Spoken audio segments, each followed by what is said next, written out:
In this episode of Carnage, we got just 9 days to get this Dodge Phoenix ready for a massive road trip. What the hell have I done?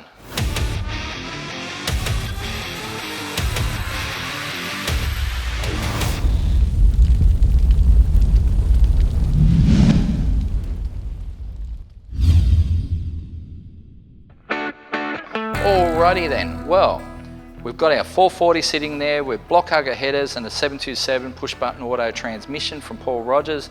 Now last week we didn't have a flex plate or converter, but we needed to measure out our drive shaft length so we could get that ordered. Well, that's ordered now, and the flex plate and converter have shown up, so we can pull that transmission and engine apart and put our converter and flex plate in there, bolt them back together, and they will be done, hopefully. We've got our radiator from Aussie Desert Coolers, it's ready to go. We've got suspension parts and brake parts from Elco. We've got bits coming from all over the place and a big long list of things to do to get this thing on the road, registered and driving enough for a 1,800 kilometre road trip. 9 days to get this thing registered and driving. That's it, 9 days. Anyway, let's do it.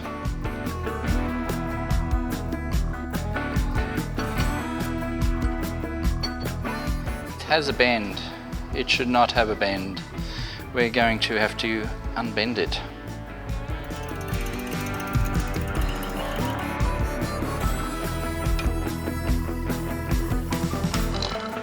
It's not perfect, but that's not too bad. I reckon we'll go with that. Ugh. So when you're doing your front end stuff, you don't want to use normal grease on your rubber. You want to use this nice rubber grease, red stuff, because grease will make rubber deteriorate. Yeah, how do I say that?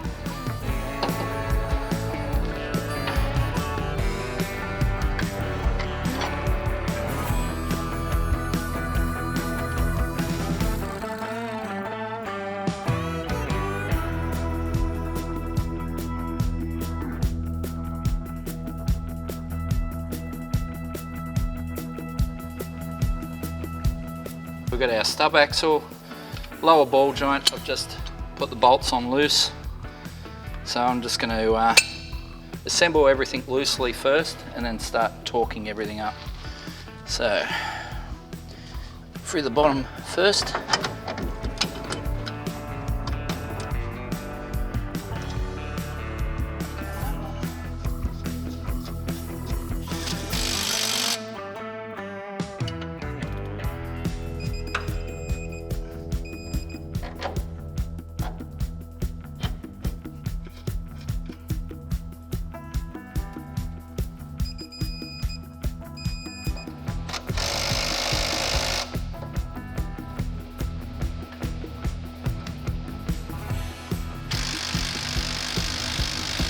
So they tell me the bearing cups are wrong on the back side of these discs. So I've got to punch them out, put new cups in, and then we can put all the bearings and grease in there.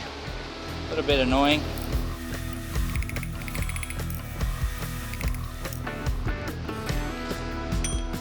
Okay.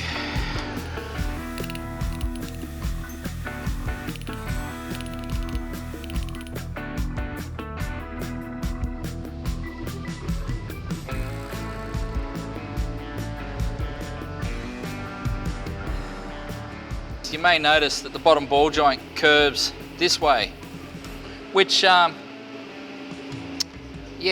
causes a problem, interference between the disc brake and the ball joint. But it's not actually supposed to be that way, because if you look here, it actually says LH on the ball joint, so left hand. This is the right hand side of the car. So what I've done is I've put the ball joints on the wrong side of the car. Everything else looks fine, but the ball joints are on the wrong side of the car. So basically I've got to swap them from side to side, and then everything will be sweet.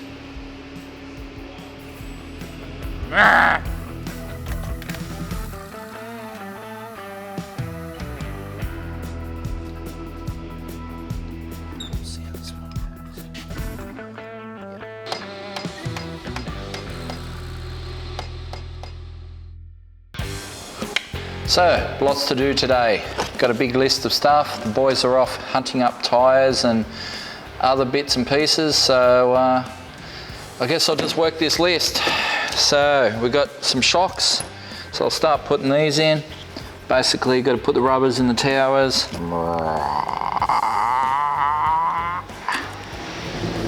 So we'll throw those in. By the time I finish that, Telf will be back with the rest of the brake stuff, so I can put that in. Finalise all the brakes and front suspension. So once that's done, we're done with that part. I need one of them.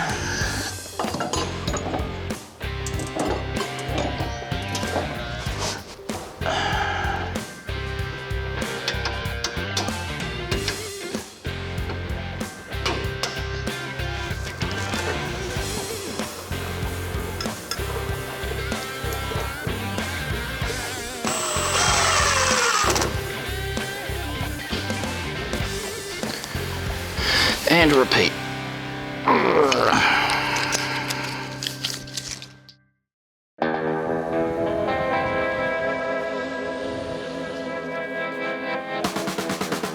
Right, we're down here at Tyre Plus in Glen Waverley. When it comes to a classic muscle car like the Dodge, probably the best combination on earth is a Krager SS rim and the classic BF Goodrich TAs. These are the things to have in the 70s and 80s. Now they're back, they're improved, and we can't wait to see how they go on the Dodge. We've gone for 275s on the rear, 225s on the front. We're going to fit them up to the wheels, get them balanced, and take them straight back to the workshop and bolt them on the Dodge.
So because this is a pre-70s Dodge, Chrysler in their wisdom put left-hand thread on the left-hand side of the car.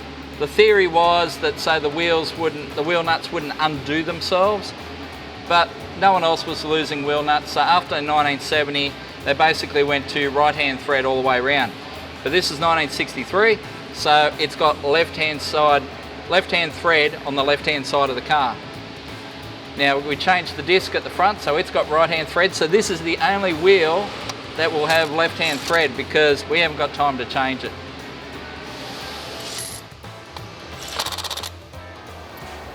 Those 275s just fill the rear wheel wells.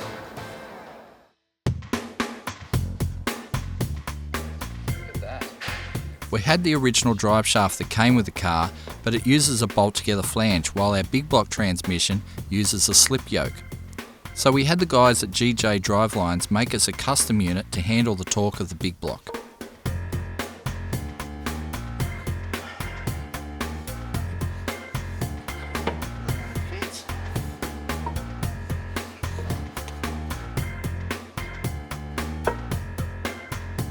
There's the tail shaft. Not sure where we're going to put the tail shaft, Lee.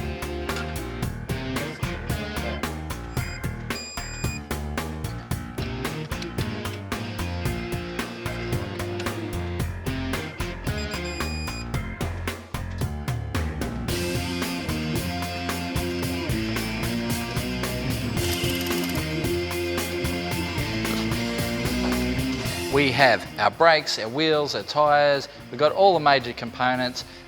Now it's just a matter of putting it all together. We've got 7 days until our road trip to Cobar, but realistically we've got 4 days to get this thing together so it's ready for a roadworthy certificate, so we can get on the road, registered and driving, so we know at least we can head up north. So tomorrow Ian Kelly's going to join me so we can basically go full attack on this thing and just get it all together, because there is a lot to do in the next 4 days.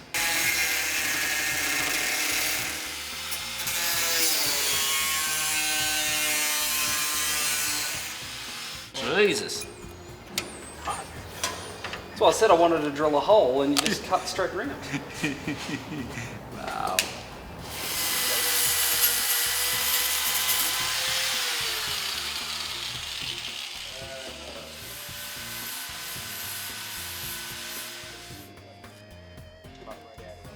So we've got just a few days left on this Dodge Phoenix project. I've got a B&M flex plate there, so externally balanced, so it's got the cutout there so we don't have to put balance weights on the converter. So I've got to bolt that to the back of the crank. I've got a converter sitting over there that's got to go into the transmission. Then I mount trans to engine, and that should be it. And from there it's just transmission lines, fuel lines, wiring, trans cooler, put the radiator in. Yeah, there's a bit to do.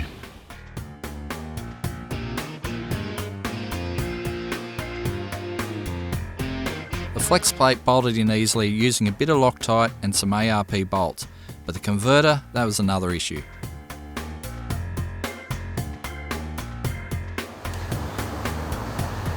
It's being uncooperative. After trying to seat the converter for an hour, we pulled the transmission to see if we could do it on the floor, but that didn't work either. So we grabbed the old torque converter and it slipped straight in, so we decided to go with that.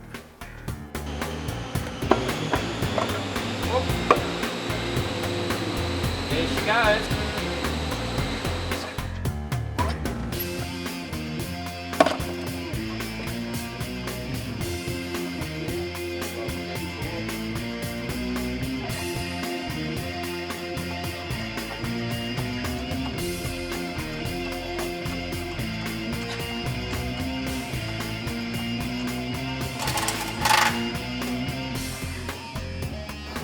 Putting a filter extension on this valve body so we can put the deep pan on the transmission. Basically the trans came with this thin steel pan on it, and the boys were going to put a heavy duty big deep pan on it, but it hadn't got here from the States before we wanted the trans. So we went and found one locally, and I'm putting that on now. I didn't want to put it on earlier because, you know, I just didn't want to damage it in the install, so it's easier to kind of do now, even though this is a little bit awkward.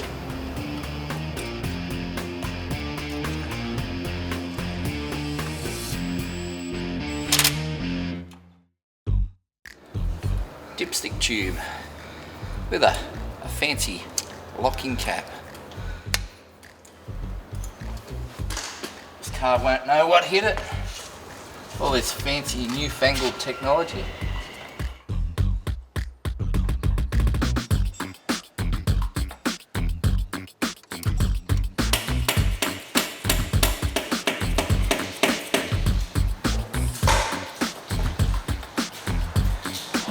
Tap it in the dipstick tube.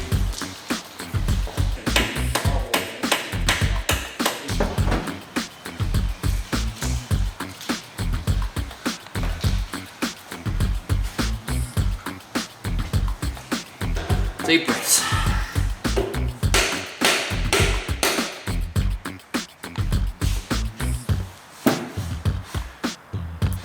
Really should go in all the way because that oil depth will be correct.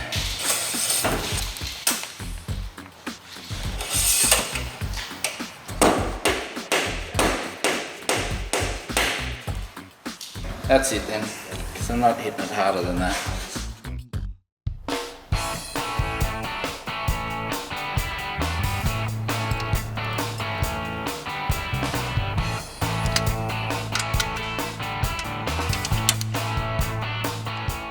To see when we get these pulleys, see if it all lines up. But that kind of Looks like it's where it's supposed to go.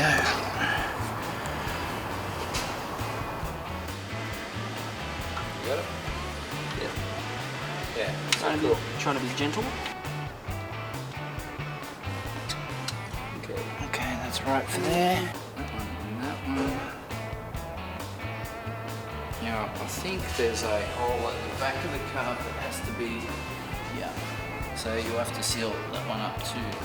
That will look after the fuel system, so I should probably put the fuel tank in at the other end.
Along with converting the Dodge to disc brakes on the front, we thought it'd be a good idea to go with a dual circuit master cylinder.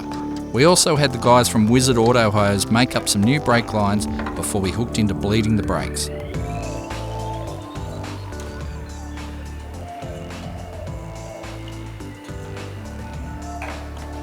Holding. Alright, pump. Holding. Pump. Holding. That had a bit of air in it. Pump. Holding. Alright, let it go. That's heaps better. Yeah, it should be.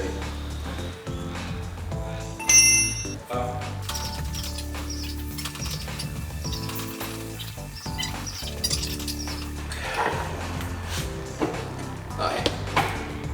It feels like my road. That feels like a 60s Dodge. We has brakes!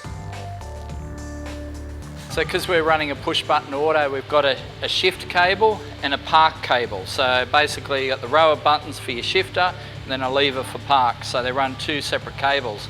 The cable's a bit rough around the edges and that end goes into the transmission. So I'm just worried that we may get, you know, some seepage.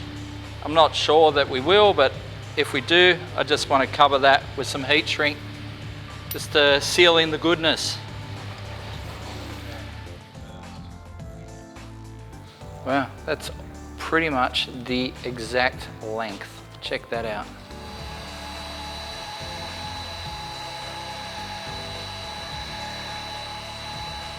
I bought a little 3-gauge set that we'll put up under the center of the dash. Didn't want to go crazy on gauges, just want something sort of subtle and out of the way. We'll do that. And then, because I hate the plastic lines in these gauge kits, some copper line.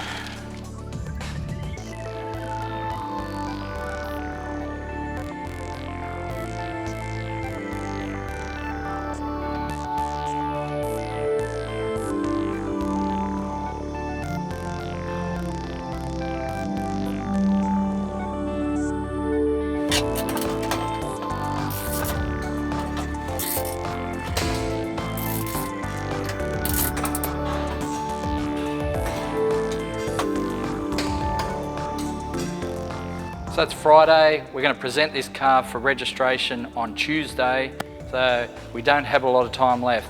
We've got an engine and box in there, tail shafts in there, we've got a fuel system hooked up, we've got a brake system done as well, so we are seeing some light at the end of the tunnel, but there's still a lot to do. Still got to wire the car up, still got to do a transcooler, still got to put the radiator in. It still doesn't have an exhaust system. Headers are incomplete, so there's a lot to do. Minor panic stations, but it's all right. We'll make it. We'll get it there.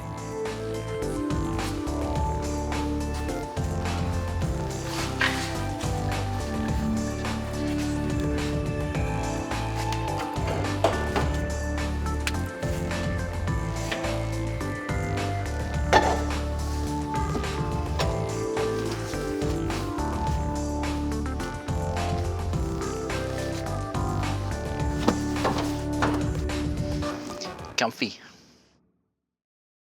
So it's Friday afternoon. I rocked up late in the evening. The sun is going down and the boys have got the brakes on. We've had the fuel line going in today. Got all that sorted out. The engine's all dressed. It's got carby on it, pulleys. It's looking really beautiful. Except now we have to take it out so we can take that pesky right-hand header off, modify it so it'll actually fit, and put it back in. Okay. So what we're going to do is cut this collector off straight there because the collector hits against the lower control arm.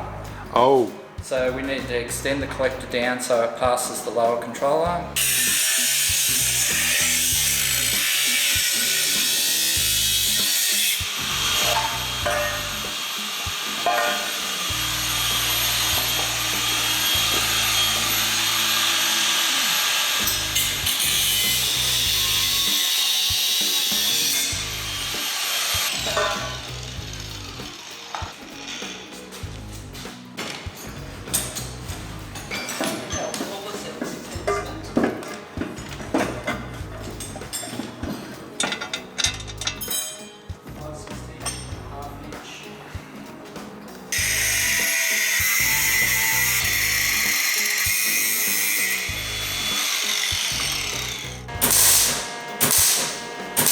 So Declan's measuring it up, taking it back to the workshop, taking it up, bringing it back, measuring, checking, taking it back, taking it up, and then eventually we'll get to weld it properly at the end of the night.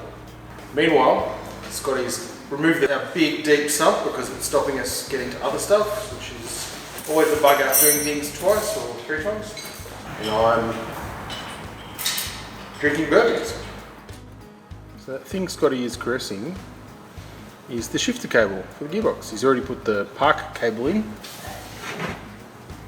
That's where the shifter cable goes into the gearbox. Good old push button torque float. It's funny, every new car I get into these days has some kind of shifter, be it a button or a knob or a dial, instead of an old-fashioned proper gear shifter. And they're just doing what Dodge was doing 50 years ago. They were ahead of and behind the times simultaneously. Our shifter cable goes from down the side of the gearbox there, around the back of the engine bay, through the firewall, and then Scotty's going to crawl like a rat Under there with a torch. And speaking of rats. Hayden come up with a good idea Yeah? in that I was going to put the bench seat in this thing. And he said, no, you'll probably want to get under the dash a couple times. Yep. The young lad was right for once. Alright, so I'll put it in park. That is first, second, drive, neutral, reverse. So just finger tight on there, Yeah. You've got enough room for a bolt in there. Cool. This is my 20th anniversary today. My 20th wedding anniversary is today. So I'm here instead of with the missus. So you can imagine what sort of crap I'm in at the moment.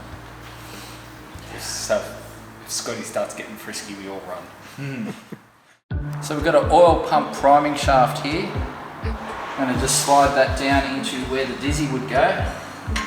Alright, and that'll be in the oil pump now. Let's see if we can prime this up a bit.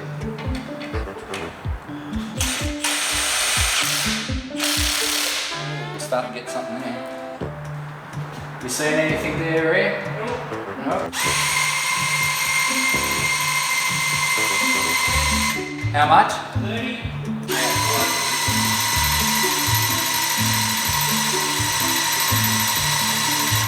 Cool. So here's our oil pump drive. So that part goes down into the oil pump to drive the pump. That rides off the cam, and your distributor drives off the top there. So basically slides in there, camshaft drives it, so it drives the distributor at this end and the oil pump at that end. Pretty simple.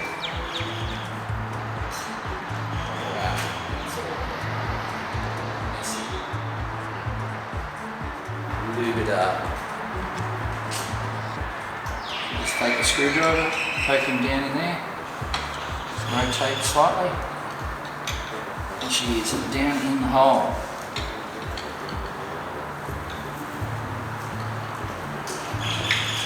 Alright, moment of truth. Let's see what happens. The wipers go. I'll turn that off. Oh, is that up the speed? No, there we go. Cool. So we've got power into the system. Cool. So if that's wipers, that side, does that mean that side is lights? Headlights. Headlights. Cool. What if I Yep, that's all your lights. go? We got some stuff that works. Where did you get a bulb from? I don't believe so. Yeah, Really? that side, Yeah. that side. Oh, bullshit. They don't blink though. Oh, they're not blinking. No. That side, this side. So they're not blinking. No. So might need a flasher unit. So we just got our radiator from Aussie Desert Coolers. Now, it should be pretty much ready to go. So we'll pop her out of the box. Way too shiny for this car. Ooh, even says Mopar on the top. Took a punt the other day when I was at Super Cheap and just bought some 2-pin connectors. Unfortunately, these connectors are slightly different. So what I'll do is I'll just pop this this plug off and I'll push these pins into our connector, and then I'll make a patch loom to run the fans and run that back to the relay we've got, and she'll be hunky-dory. WinRAR!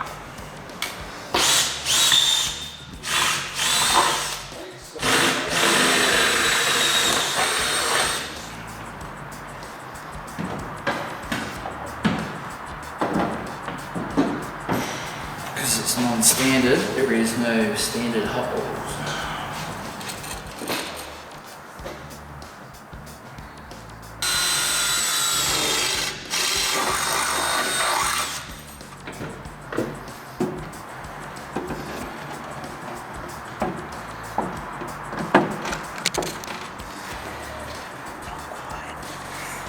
It's not quite there. I have to enlarge. I'm a little bit off with my hole. I'm going to drill while the radiator is still on the car. So, deep breaths.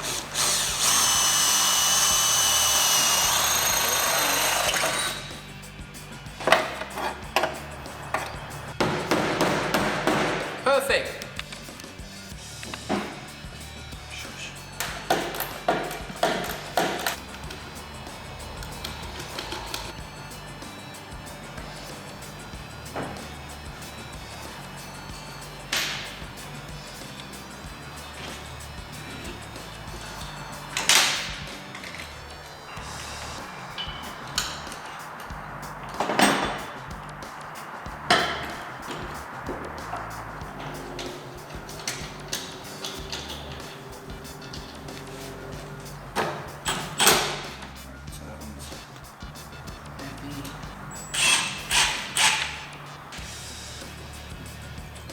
So it looks like we've got the radiator in, we've got the header done on this side. We haven't got the lines for the transcooler yet, so that's a bit of a problem. We've got to mount the transcooler as well. So the car's still continuing to fight us a bit, and we're going to beat it though. We are going to win. So we've primed up the oil system, we've got everything hooked up on the transmission except for the transcooler line. Ian's been hooking up gauges under the dash and doing some clean up on the wiring. We did a bit of a test of the wiring system before, so we know the lights work, we know the indicators sort of work, you know, we know the heater works and a few other things, so we'll get there tomorrow, probably, hopefully, maybe. Can I go home now?